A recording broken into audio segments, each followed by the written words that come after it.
Shalom Bapak Ibu Saudara, kami dari kaum wanita Marvelous Women akan mempersembahkan satu kesaksian dan pujian yang kiranya memberkati Bapak Ibu Saudara. Peran wanita sangat penting dalam sebuah keluarga. Selain ia menjadi ibu bagi anak-anaknya, ia juga berperan sebagai istri bagi suaminya. Kitab Amsal mencatat, seorang istri yang cakap lebih berharga daripada permata. Ia menjadi penolong bagi suaminya dan juga merawat serta memelihara anak-anaknya sehingga mereka mendapatkan rasa aman dan bisa bertumbuh dengan baik. Tetapi sebagai seorang istri dan ibu, wanita juga harus menjadi tiang doa bagi keluarganya. Ketika anak-anaknya sakit atau dalam kesedihan, ia akan menjaga serta berdoa bagi kesembuhan dan pemulihan mereka. Banyak mujizat terjadi ketika seorang wanita sungguh-sungguh berdoa kepada Tuhan. Dalam Amsal pasal 31 ayat 30 juga menyebutkan, istri yang takut akan Tuhan dipuji-puji. Kiranya kesaksian dan puji-pujian yang akan kami persembahkan bisa memberkati dan memotivasi banyak wanita. Sehingga mereka bisa menjadi tiang doa bagi keluarganya. Karena dia punya Tuhan Yesus yang ajaib. Tuhan Yesus memberkati. Shalom Bapak Ibu Saudara sekalian, terima kasih. Nama saya Herlina, saya ingin menyaksikan cinta kasih Tuhan yang telah terjadi dalam kehidupan saya. Banyak pertolongan Tuhan yang saya alami, salah satunya adalah ketika anak saya masuk rumah sakit pada tanggal 22 April kemarin. Anak saya divonis DB dan waktu itu trombositnya 80.000.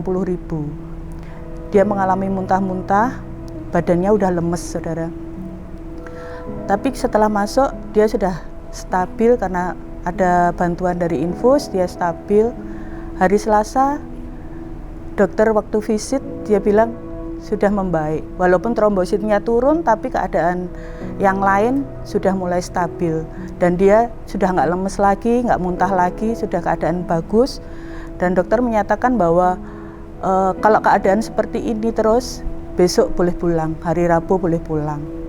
Itu kata dokter, saudara.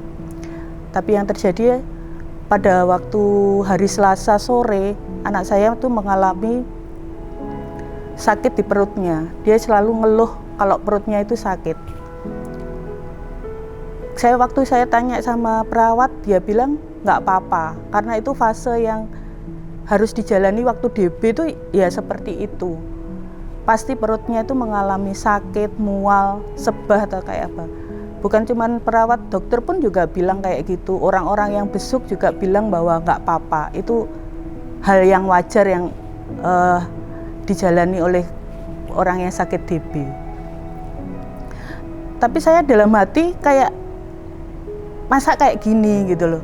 Karena anak saya yang pertama waktu kena DB nggak sesakit itu. Terus anak saya itu mengeluh terus, mas sakit sampai dia tuh lemes kayak nggak ada suaranya, saudara. Terus dia inget waktu Tante Besti, guru sekolah minggunya datang, dia menurut apa yang diajarkan Tante Besti untuk meletakkan tangannya di atas perut yang sakit dan bilang, Tuhan, Abel sakit, Tuhan tolong Abel. Itu yang dia katakan, saudara. Ya itu sembuh sesaat, tapi terus sakit lagi gitu. Sampai malam dia nggak bisa tidur karena perutnya sakit. Saya pegang keras banget, Sur. Tuhan tolong. Saya katakan, Tuhan, mujizatmu pasti terjadi atas anak saya. Saya nggak mau cuman melihat orang mendapatkan mujizatmu. Saya nggak mau hanya mendengar apa yang orang alami mujizat itu. Tapi saya ingin merasakan, mengalami yang namanya mujizat itu sendiri. Saya bilang gitu sama Tuhan. Tuhan, nyatakan kuasamu atas anak saya. Saya bilang gitu. Saya pegang anak saya karena suaranya semakin lemah sampai ketika dia panggil saya mama gitu nggak dengar saudara. Saking lemahnya sampai telinga itu seperti saya tempelkan ke mulutnya dia apa yang dia mau. Saya cuman bimbing dia, saya bilang Tuhan selalu menolong kamu. Pertolongan Tuhan nggak akan pernah terlambat. Walaupun dia masih kecil, saya yakin Tuhan bekerja atas kehidupannya. Saya selalu memujikan Tuhan selalu menolongku, selalu menjagaku, sehelai di rambutku tak akan terjatuh tanpa seizinmu. Itu yang saya katakan sama anak saya, bahwa sehelai rambut kita jatuh itu semua atas izin Tuhan. Kalau saat ini dia sakit, Tuhan juga akan tetap setia di dalam sakitnya itu, dan Tuhan akan nyatakan kemuliaannya atas apa yang dideritanya itu. Sudah gitu saudara, itu hari Selasa, Rabunya ternyata nggak sembuh saudara. Masih tetap sakit yang di perut ini. Tapi saya yakin pekerjaan Tuhan nggak pernah berhenti sampai di situ. Kuasa Tuhan nggak pernah berhenti sampai di situ. Kuasanya, mujizatnya tetap ada untuk selama-lamanya. Saya terus katakan sama anak saya, puji Tuhan, puji Tuhan. Kalau kamu diizinkan Tuhan mengalami yang ini, Tuhan pasti berikan yang terbaik untuk kamu. Sungguh saudara, sakit terus sampai puncaknya itu hari Rabu sore. Ketika Rabu sore ada perawat datang, dia bilang mau ganti pasang alat untuk memperlancar peredaran darah, melancarkan infusnya itu. Infusnya mau diganti gitu saudara. Saya gini. Terus ada orang mau besuk juga sama perawatnya, tunggu di luar, ada tindakan. Saya cuma dalam hati bilang, kalau cuma ganti infus, kenapa harus nunggu di luar? Saya merasakan pasti ada sesuatu yang nggak beres yang terjadi sama anak saya. Tapi saya katakan, Tuhan pegang tangan saya. Jangan lepaskan tangan saya Tuhan. Bimbing saya Tuhan. Saya serukan seperti itu saudara. Waktu itu anak saya terus merintih sampai kata-katanya kayak gini, mama nggak kuat mah, sakit, dia bilang gitu. Seorang ibu ketika lihat anaknya sakit kayak gitu tapi dia nggak bisa berbuat apa-apa, rasanya sakit saudara. Tapi saya ngomong sama Tuhan, pertolonganmu nggak akan pernah terlambat Tuhan, penyertaanmu selalu ada dalam kehidupan kami, saya bilang gitu. Terus saya ajak dia nyanyi lagi. Waktu itu perawat itu datang, terus dia keluar lagi, dia panggil temannya lagi, sampai kayak orang mondar-mandir gitu, kayak mereka itu kayak panik gitu. Saya tanya, ada apa? Apa yang terjadi sama anak saya? Mereka cuma katakan, nggak apa-apa ibu, ini cuma memasang alat, dia bilang gitu. Terus tapi hati saya tuh nggak mungkin cuma kayak gini tok, kok orang itu panik gitu loh, pasti ada sesuatu yang nggak beres gitu. Tapi cuman ya sudah, apa yang maumu Tuhan, kehendakmu yang terjadi atas ini. Sampai ngumpul tuh 6 perawat di situ dengan wajah yang panik. Saya, kenapa kok nggak dibawa ke ICU ya? Kalau memang ada serius terhadap anak saya. Ternyata ICU-nya full saudara. Tapi saya katakan sama anak saya pegang tangannya. Waktu dia ngeluh, saya bilang, Tuhan selalu menyertai. Apapun kondisimu, Tuhan ada. Saya bilang gitu. Terus dia, mama nggak kuat. Sampai akhirnya papanya itu harusnya kan jadwal untuk latihan. Dia ada pelayanan hari Kamis. Dia waktu itu bilang, sampai nggak tega dengan lihat anaknya itu, dia bilang, udah aku nggak usah latihan ya. Saya katakan, jangan, tetap latihan. Siapa tahu Tuhan bekerja atas apa yang kamu layani itu. Dan mujizat Tuhan pasti terjadi. Saya bilang kayak saya katakan gitu, mujizat Tuhan pasti terjadi hari ini. saya bilang gitu. Ternyata sudah lewat, anak saya sudah bisa tertolong, tapi tetap sakit. Walaupun nggak sesakit sebelumnya, tapi dia di suatu waktu dia mesti merintih, mama sakit, mama nggak kuat. Selalu itu yang dikatakan dia. Tolong Abel Tuhan, Abel sakit. Dia bilang gitu. Sampai malam saya nggak bisa tidur. Anak saya bisa tidur tapi cuma sebentar-sebentar gitu toh. Terus tengah malam sekitar jam 3, sekitar jam 2, jam 3-an gitu, tiba-tiba tuh alatnya bunyi tit gitu. Saya kaget saudara, saya bangunkan suami saya. Waktu itu suami saya bangun, saya panggil suster. Susternya tuh juga panik. Saya nggak ngerti apa yang terjadi tuh, saya nggak ngerti. Nah, bener-bener Tuhan ada apa dengan anak saya itu, dengan ada apa? Saya nggak ngerti saudara. Terus tapi saya kayak yakin mujizatmu terjadi Tuhan, mujizatmu pasti terjadi. Saya tekankan seperti itu. Terus pada waktu itu, ada apa mbak? Gak ada apa-apa bu, ini cuma pasang alat. Selalu seperti itu. Terus saya katakan, Engkau sanggup Tuhan, Engkau sanggup membuat perkara yang besar atas anakku. Saya katakan, saya pegang tangannya dia, saya nyanyi, sanggup Tuhan. Yesus sanggup memulihkan yang terluka, menyembuhkan yang menderita. Dia sanggup memulihkan hidupmu. Saya katakan itu, Tuhan sanggup. Tuhan sanggup, Tuhan pasti bisa menolong anak saya.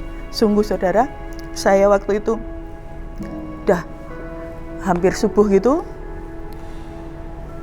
anak saya sudah tidurnya sudah agak stabil.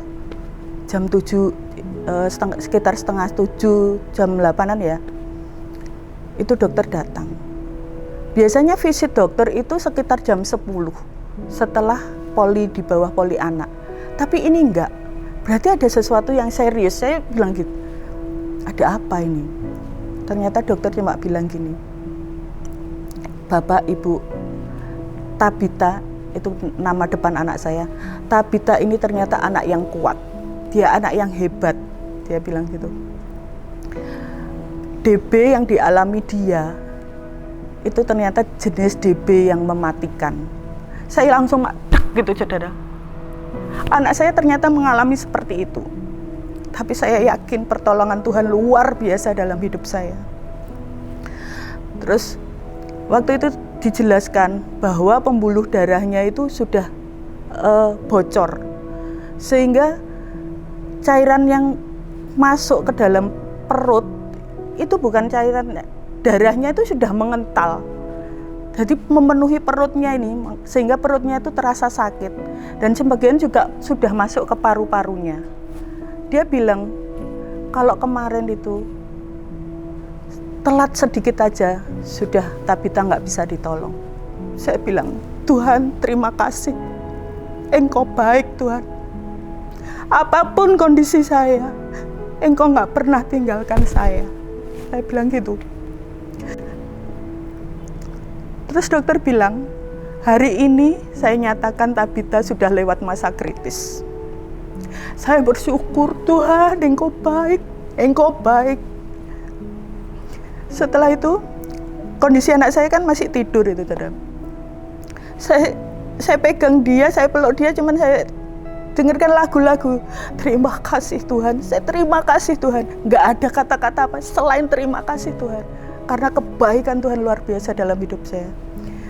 Habis itu Abel, anak saya bangun. Dia nggak lemes lagi, saudara. Pada waktu dia bangun, cuma dia langsung, Mama lapar. Dia sudah bilang gitu. Saya puji Tuhan, saya bilang gitu. Anak saya sudah ceria lagi. Anak saya sudah bukan mengeluh lagi. Yang keluar dari mulutnya bukan keluhan, rintihan. Tapi ada kebutuhan yang lain. Papanya langsung bilang, pengen makan apa? Dibelikan sama papanya. Saya ingat waktu itu, saudara. Saya ingat, saya lupa dari pendeta siapa. Tapi pendeta pernah bilang bahwa jam 3 pagi itu adalah kondisi dunia tergelap. Saya nggak ngerti, saya bukan orang IPA ya, mungkin nggak ngerti. Tapi saya yakini dalam apa yang pendeta itu bilang mungkin terjadi dalam kehidupan saya. Saat di sisi gelap sekalipun, saat sudah nggak ada pengharapan, ternyata Tuhan masih mau menolong saya. Tuhan masih berkenan atas kehidupan kami. Dan Tuhan masih memberikan uluran tangannya untuk kami. Itu suatu berkat Tuhan yang luar biasa. Satu hal, pada waktu jam 3 pagi itu tubuhnya sudah dingin, saudara. Pada waktu yang jam 3 pagi yang saya pegang, perut sampai kakinya itu dingin sekali. Saya langsung ingat, oh itu mungkin yang pendeta itu katakan bahwa anak saya mungkin saat itu mengalami yang namanya diambang kematian tuh mungkin kayak gitu ya. Karena kan dokter juga bilang bahwa setelah sedikit saja sudah nggak ketolong. Tapi di sini saya bisa melihat kemuliaan Tuhan, penyertaan Tuhan yang nggak pernah habis-habis terhadap keluarga saya, terutama anak saya yang mengalami seperti itu. Di sini saya merasakan Tuhan itu menolong bukan cuma Abel, bukan cuma anaknya saya yang sakit, tapi Tuhan juga menguatkan kami orang tuanya. Saya cuma membayangkan kalau saat itu dibilang anak saya kritis, saya nggak tahu lagi, soalnya kondisi suami saya kan memang ada hipertensi, mungkin bisa saja dia drop. Atau mungkin saya yang waktu itu kurang istirahat, memang beberapa hari nggak tidur malam, kurang istirahat, mungkin saya bisa drop.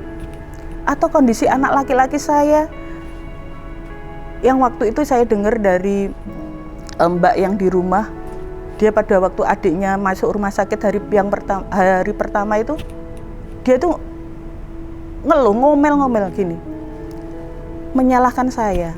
Dia bilang, ini mama itu sudah dari kemarin sudah tak bilangi suruh ke dokter, tapi kenapa nggak ke dokter? Akhirnya adik kan masuk rumah sakit. Dia menyalahkan saya. Coba kalau waktu itu dia tahu adiknya kritis, apa nggak dia membenci saya? Tapi Tuhan luar biasa. Tuhan nggak mau itu terjadi. Yang Tuhan mau, Tuhan memberikan mujizatnya tepat pada waktunya. Terima kasih Tuhan. Saya mau tekankan di sini buat Bapak Ibu Saudara sekalian, apapun saat ini keadaan yang menimpa Bapak Ibu Saudara, mungkin seberat saya, pergumulan apapun, sakit menyakitnya, jangan tinggalkan Tuhan. Karena saya tahu dalam Tuhan ada kekuatan, dalam Tuhan ada kemenangan. Tuhan yang sudah melakukan mujizatnya di ribuan tahun yang lalu, sama dengan Tuhan yang kita sembah saat ini, Tuhan Yesus Kristus. Kuasanya nggak akan pernah berubah, dulu, sekarang, dan selamanya. Dan Tuhan nyatakan, kalau dulu dia bikin mujizat, saat ini Tuhan bisa buat mujizat untuk Bapak Ibu Saudara sekalian, untuk saya, saudara. Terima kasih. Saya tak lupa berterima kasih buat Ibu Gembala, Ibu Lili, keluarga besar Bapak Pendeta Okta, juga para staf pastoral, dan sekolah minggu juga, guru-guru sekolah minggu, dan semua saudara-saudara yang telah membantu kami, keluarga kami, baik material maupun spiritual, yang selalu mendukung kami dalam doa. Kami terima kasih. Kami nggak bisa balas cinta kasih saudara, tapi biarlah tangan Tuhan sendiri yang akan melimpahkan berkat-Nya untuk saudara sekalian. Saya mengucap syukur, saya mengucap terima kasih karena dukungan doa Bapak Ibu Saudara semua. Anak saya saat ini boleh sehat, boleh pulih, dan boleh beraktivitas kembali. Terima kasih buat waktu yang diberikan kepada saya. Tuhan Yesus memberkati kita semua. Biarlah melalui kesaksian saya yang sangat sederhana ini, kita boleh dikuatkan, sama-sama dikuatkan untuk tetap teguh apapun yang terjadi dalam hidup kita. Tuhan tetap patokan kita. Terima kasih. Tuhan Yesus memberkati.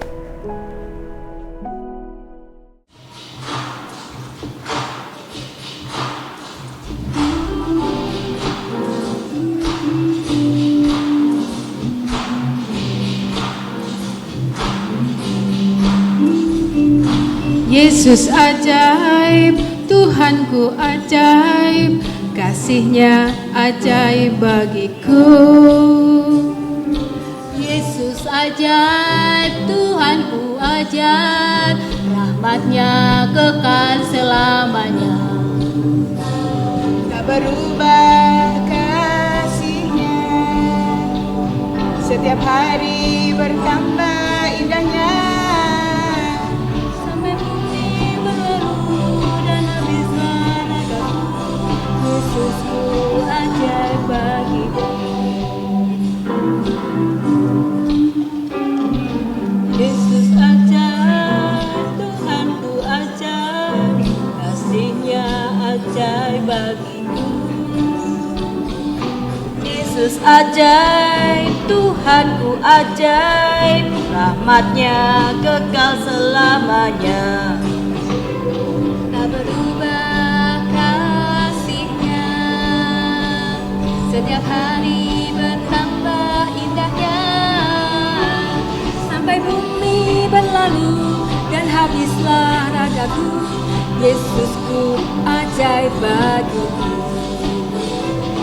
Tak berubah kasih-Nya, setiap hari bertambah indahnya. Sampai bumi berlalu dan habislah ragaku, Yesusku ajaib bagiku. Yesus ajaib, Dia berkuasa, ada mujizat, sebab Yesus ajaib. Yesus ajaib, Dia berkuasa,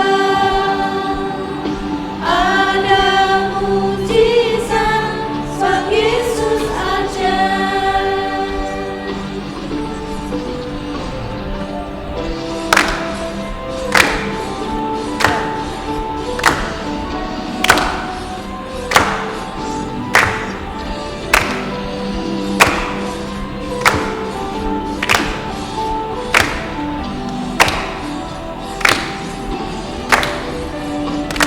Yesus ajaib, Dia berkuasa, ada mujizat, sebab Yesus ajaib. Tak berubah kasih-Nya, setiap hari bertambah indahnya. Sampai bumi berlalu dan habislah ragaku, Yesusku ajaib bagiku. Tak berubah kasih-Nya, setiap hari bertambah indahnya. Sampai bumi berlalu dan habislah ragaku, Yesusku ajaib bagiku.